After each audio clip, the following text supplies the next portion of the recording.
شد شويه يا اسطى بالله عليك. حاضر، من عيني والله. ما هي تالت مره تقول لي من عناية وما بتسرعش. العربية صحتها على قدها يا هندسة. ليه عندها ازمه صدريه؟ ما تستهزأش بعربيتي لو سمحت.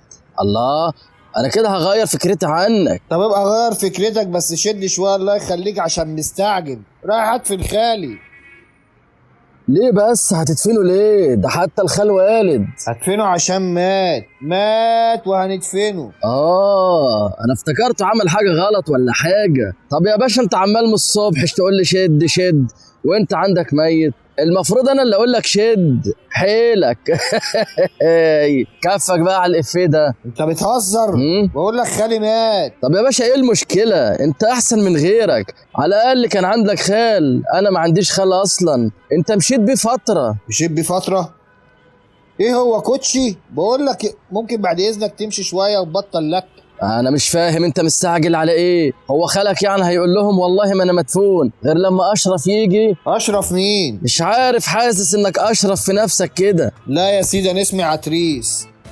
عتريس وزعلان؟ طب والله اشرف احلى. انا عايز اكبرك وانت مصمم تصغر نفسك. معلش سؤال شخصي، انت بتكسب كام من ورا التاكسي الكحيان ده؟ يعني من 100 ل 200 يا هندسه، حسب الموسم والظروف. الساعه؟ ساعه ايه يا باشا؟ لا في اليوم. دول يعملوا ايه في الزمن ده؟ هيقول لي بقى انت عارف الدولار بكام وغلا الاسعار بكام والشريط اللي بسمعه من كل زبون يركب معايا ده. يعني انت مش فارق معاك سعر الدولار؟ يفرق معايا في ايه يا باشا؟ معلش في ملاحظه غايبه عن المصريين كلهم. لو حضرتك ركزت شويه او عملت بحث على جوجل، هو اسمه ايه؟ الدولار الايه؟ اسمه الدولار الامريكي. بالظبط، ما اسمهوش الدولار المصري، ده مش بتاعنا اصلا يا باشا، دي عملة امريكا. غلي بقى مغليش، دي مشكلة الامريكان، ربنا يعينهم. انا اشيل هم امريكا ليه يا باشا؟ هي امريكا بتشيل همي؟ يعني لو الحكومة عندنا قررت تلغي الشرابية، الامريكان هيتضايقوا عشاننا؟ ما الجنيه بتاعك بيرخص.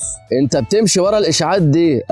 انا عايز اقول لك معلومة بقى محدش يعرفها. الجنيه من ايام الملك فاروق الفيشاوي لحد النهارده. مين الملك؟ مين الملك فاروق الفيشاوي؟ انت ما شفتش فيلم امرأة هزت عرش مصر؟ لا يبقى ادخل شوف على اليوتيوب وثقف نفسك شوية يا باشا. ماله بقى الملك فاروق الفيشاوي؟ الجنيه من ايامه لحد النهارده ما رخصش. دي كلها اشاعات يا راجل. انا عايز اقول لك ان مصر بتتعرض ل 15 اشاعة ونص كل دقيقة. دي كلها اشاعات مغرضة يا باشا. الجنيه من يوم ما ربنا خلقه وهو كام قرش؟ 100 قرش. هل جه عليه يوم وبقى 90 قرش؟ لو ده حصل يبقى حقك تقول الجنيه رخص. بس دي كلها مؤامرة عاملاها المخابرات الأمريكية اللي هي CIB. ده اسم بنك ده؟ ايه اللي انت بتقوله ده؟ مخابرات يا باشا. بص دي اختصارات. المخابرات الأمريكية اسمها CIB، المخابرات الروسية بقى اسمها KG2.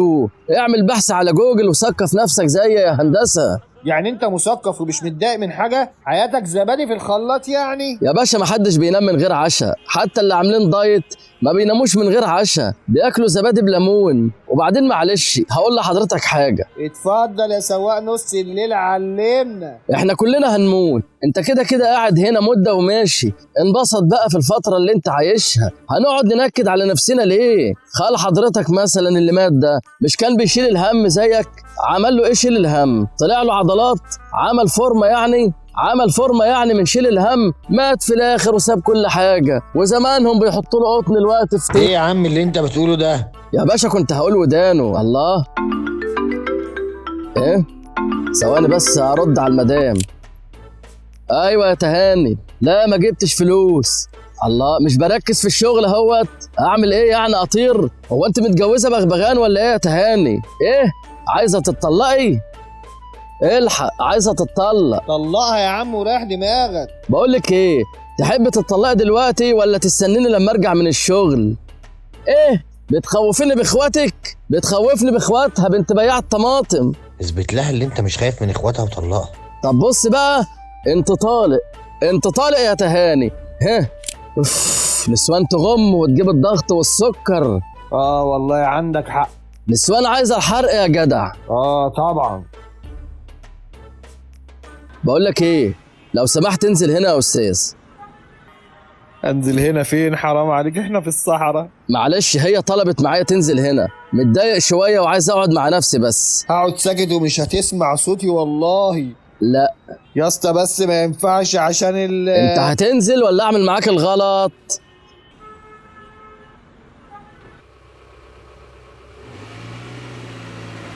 جاي لك يا تهاني يا بنت بياع الطماطم. سلام يا استاذ.